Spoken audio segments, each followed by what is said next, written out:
Olá, irmãos. Sou o pastor Gustavo, missionário aqui no Kosovo, junto com a minha família. É um prazer estar com vocês nesse dia de hoje e poder compartilhar com a igreja a palavra do Senhor. Eu quero que você, se puder, acompanhe comigo. Nós vamos colocar aí na tela de Mateus, capítulo de número 9, versículo de número 10. Mateus 9:10 diz assim: E sucedeu que, estando ele em casa, à mesa com muitos publicanos e pecadores, vieram e tomaram lugares com Jesus e os seus discípulos. Ora, vendo isto, os fariseus perguntavam aos discípulos: Por que come o vosso mestre com os publicanos e pecadores? Mas Jesus, ouvindo, disse: Os sãos não precisam de médico, e sim os doentes. Ide, porém, e aprendei o que significa: misericórdia quero, e não holocausto. Pois não vim chamar justos, e sim pecadores ao arrependimento. O cenário, então, que nós lemos agora, fala do ministério de Jesus.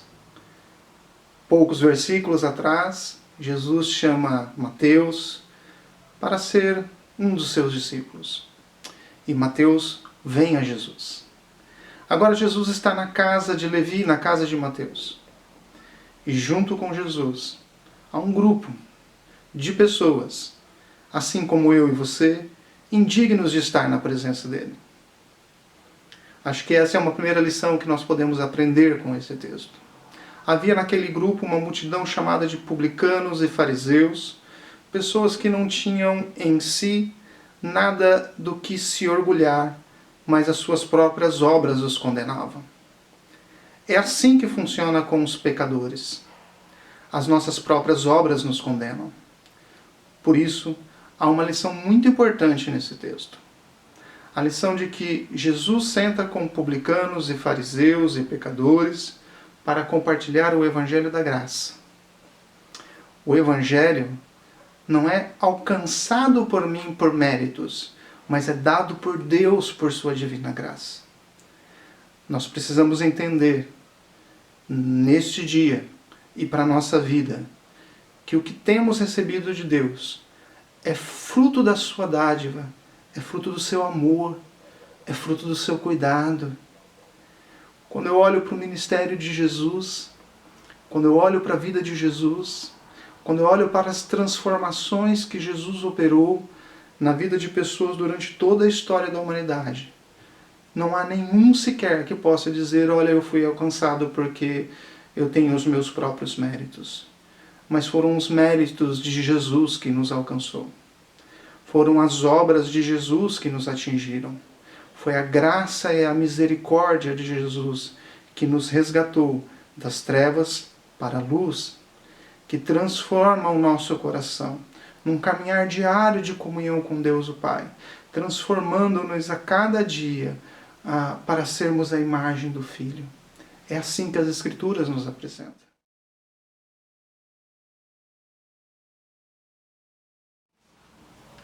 Então esse Evangelho, que é o Evangelho da graça, que é manifesto aos pecadores, esse é o Evangelho para o qual nós fomos conquistados. Nós fomos chamados para viver para o Senhor. E uma das questões que nós precisamos lembrar sobre o Evangelho da graça: esse Evangelho nós não merecemos. Esse Evangelho foi nos dado gratuitamente no amado. Jesus Cristo é o amado que nos dá gratuitamente esse Evangelho. E esse Evangelho é Ele mesmo entregue na cruz, crucificado em nosso lugar. Ele é a mensagem que nos foi proclamada.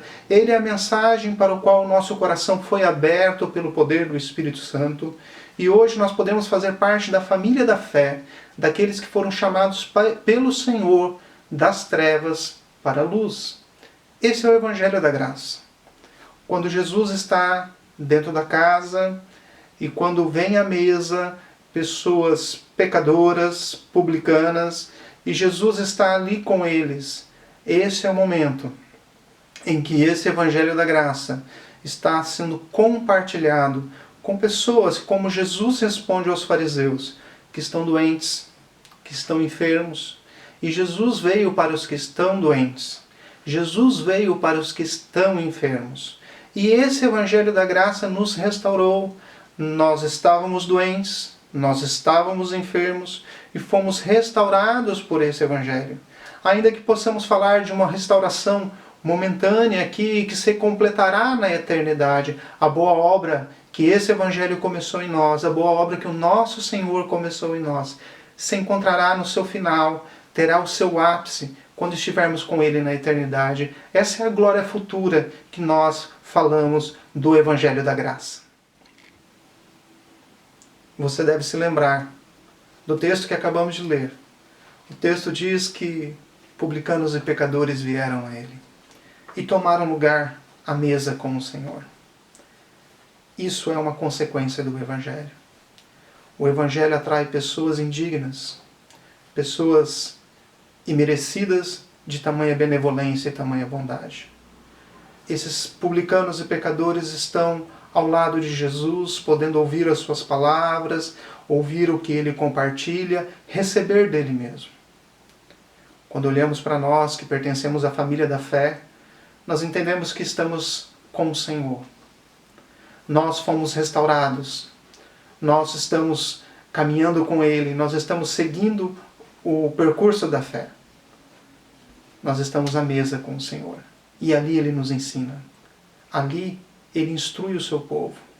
Recebemos dele os ensinamentos que necessitamos para viver. Como discípulos de Jesus, nós também temos um desdobramento dessa consequência da fé. Nós temos aqueles que, como discípulos de Jesus, propagam este amor, pregam o Evangelho. Vocês devem se lembrar, nós estamos longe do nosso país, estamos em outro continente, outra cultura, são outros costumes, mas o Evangelho que pregamos é o mesmo. O Evangelho que anunciamos é aquele Evangelho que recebemos de gerações antigas e continuaremos transmitindo para as novas gerações. Seja esse Evangelho pregado no Brasil, em São Paulo, nas cidades do interior, seja esse Evangelho anunciado e proclamado na África, seja esse Evangelho proclamado nos Estados Unidos ou em qualquer outro lugar, o fundamento é o mesmo, a palavra é a mesma, o Senhor é o mesmo. A mensagem do Evangelho é: arrependei-vos, convertei-vos, arrependei-vos e vinde ao Senhor. Ele chama pecadores, enfermos, para ser por Ele curado. Esse é o convite do Evangelho da Graça. É aquele convite que é irresistível. Nós o ouvimos e nós nos rendemos a Ele.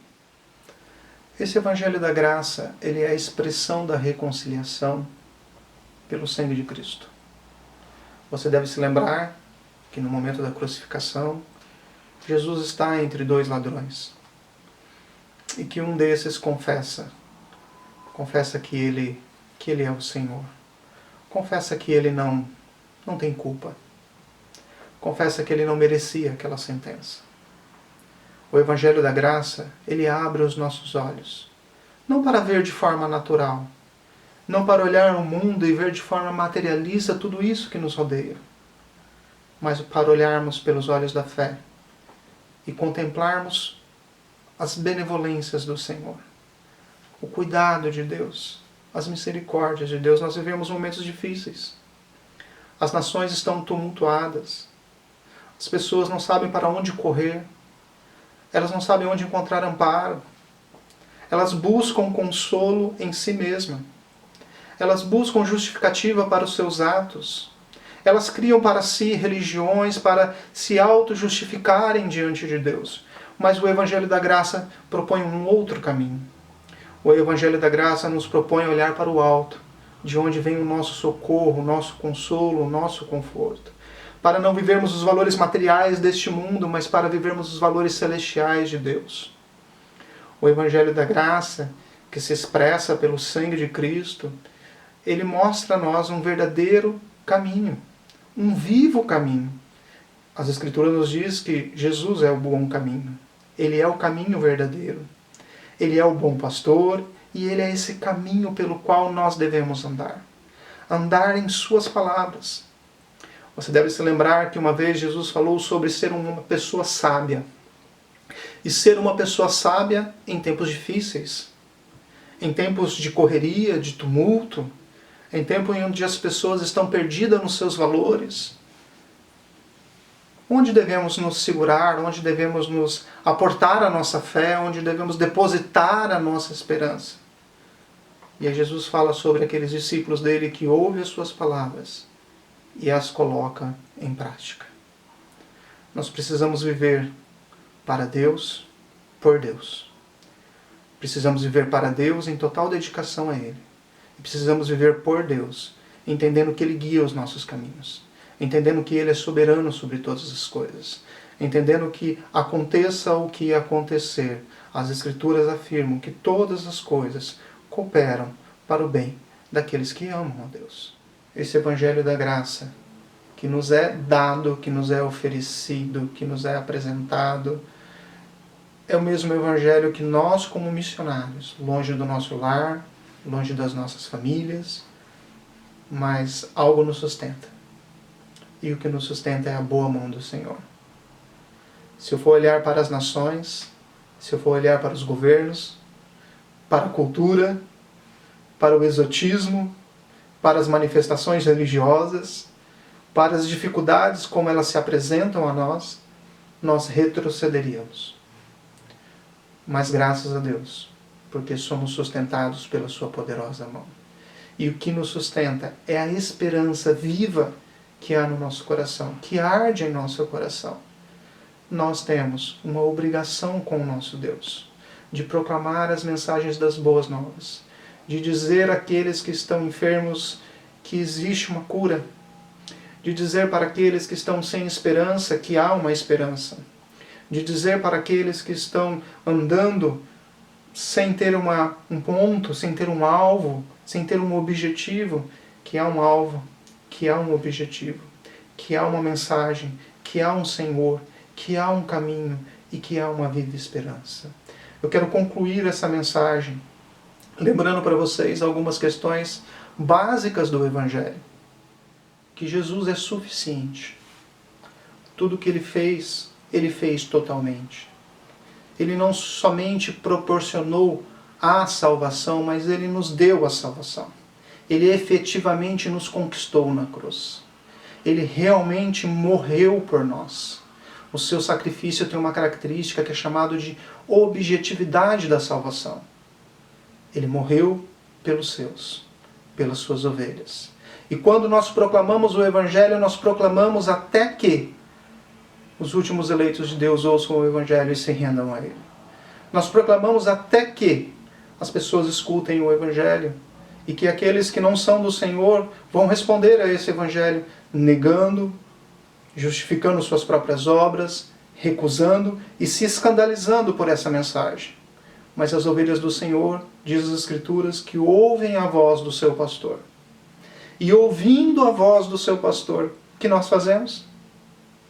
O que foi feito em nosso coração a obra para que nós possamos nos render diante dele, nos curvar diante da sua face e dizer: Senhor, domina sobre mim, guia minha vida, sou imperfeito, sou impuro, careço da sua misericórdia todos os dias da minha vida, careço do seu sustentar, porque senão eu vou tropeçar e cair e ficar prostrado, mas amparado pelo Senhor, sustentado em suas boas mãos, continuamos a nossa jornada de fé. Outro ponto, então, importante para nós é pensar no que o Senhor, respondendo aos fariseus, diz que Ele quer. Ele quer misericórdia. Ele não quer holocaustos. Agrada ao Senhor as obras de misericórdia. Agrada ao Senhor ser misericordioso conosco. Agrada ao Senhor ser compassivo, benigno e bondoso para conosco. Afinal de contas, nós experimentamos isso na nossa vida todos os dias. Mas também somos convidados, como discípulos de Jesus, a praticar essa misericórdia, a praticar essa compaixão, estendendo ela para fora da igreja, para o mundo que está ao nosso redor. Pessoas estão perdendo familiares por enfermidades, esse é um período de crise, esse é um período onde as pessoas estão emocionalmente abaladas. Ser sensível a isso. Ser sensível à dor do próximo. ser sensível àquilo que está atingindo e ferindo as pessoas que estão ao nosso redor. Não devemos passar como uma igreja indiferente na sociedade que nos rodeia. Temos uma mensagem de esperança para compartilhar com eles. Temos uma mensagem de cura. Temos a mensagem do médico dos médicos. Temos a mensagem daquele que pode redimir não somente o corpo, mas a corpo e a alma. Temos uma esperança de vida eterna. E essa mensagem nós devemos compartilhar. Compartilhar com o mundo que está ao nosso redor. Você, então, olhou para o texto de Mateus hoje comigo. Como igreja, nós estamos separados fisicamente. Vocês aí no Brasil, nós aqui servindo a Deus em um outro lugar. Mas quão bom e agradável é estar junto com os irmãos. É um prazer para a minha família, é um prazer para mim, poder partilhar com vocês a palavra do Senhor. É tão gostoso servir a Deus, ver as misericórdias do Altíssimo sendo revelado na nação onde Ele nos colocou. Irmãos, tem sido gratificante servir a Deus. Nós chegamos aqui no Kosovo há 3 anos atrás, começamos o projeto e tantas dificuldades se levantaram. Dificuldades para o aprendizado da língua, uma língua muito difícil, mas ninguém disse que seria fácil. E nós temos nos dedicado e graças ao bom Deus temos conseguido nos comunicar, temos conseguido compartilhar a nossa fé. Deus tem aberto grandes oportunidades.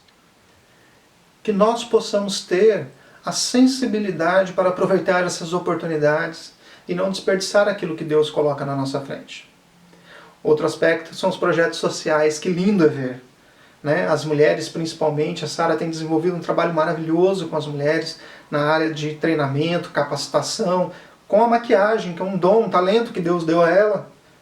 Mas a maquiagem não é um fim em si mesmo. Ela é um mecanismo, ela é um instrumento de relacionamento para que, oportunamente, após esses relacionamentos, a fé possa ser apresentada, o Evangelho possa ser apresentado. E Deus tem usado esse instrumento para que novas mulheres venham conhecer o Senhor Jesus. O contexto europeu hoje é um contexto de ceticismo. As pessoas estão alienadas acerca de Deus. O contexto é materialista. As pessoas veem e dependem unicamente daquilo que elas podem sentir, tocar ou perceber. E depositam total esperança nesses recursos. Dá para pensar quando a economia se abala, que desespero se abala sobre essas pessoas. Eles estão sem esperança no mundo.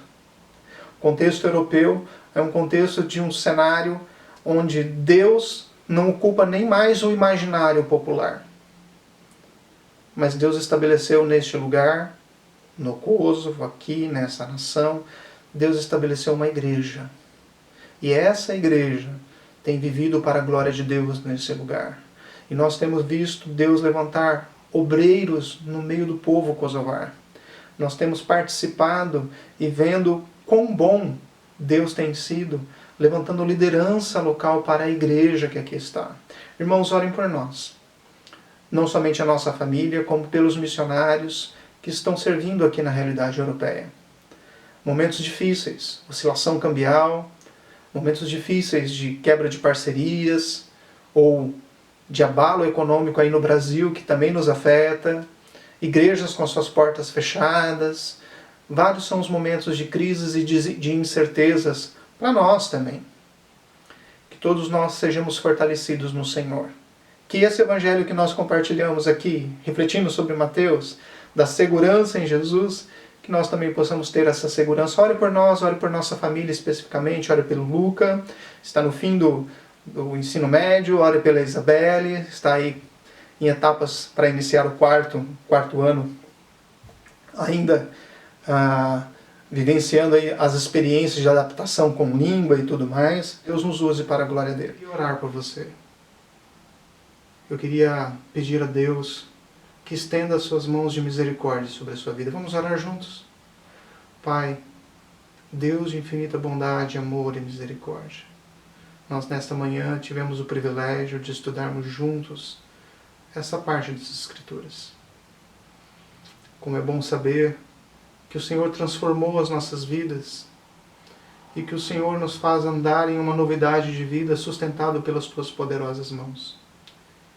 Apesar de toda a correria externa, de toda inquietação que possa assolar o nosso coração, de toda dor que possa vir sobre nós, nós sabemos que o nosso consolo e esperança vem do Senhor. Sustenta-nos, ó Deus, a cada dia. Guia os nossos passos. O Senhor é o nosso pastor. Seja feito assim sobre nós, em nome de Jesus. Amém. Irmão da Igreja Presbiteriana de Jair Carvalho, se você está sendo abençoado por esse canal da igreja, por favor, se inscreva no canal da igreja. Faça com que vídeos de palavra, vídeos de encorajamento, vídeos de louvores, esses vídeos que estão disponíveis no canal da igreja possam chegar ao maior número de pessoas possíveis. Assim, você estará colaborando para que o Evangelho seja anunciado a outros. Então inscreva-se aqui no canal, curta, compartilhe com os amigos. Vamos utilizar essa ferramenta poderosa que Deus tem colocado em nossas mãos. Deus os abençoe. Tenha um bom domingo.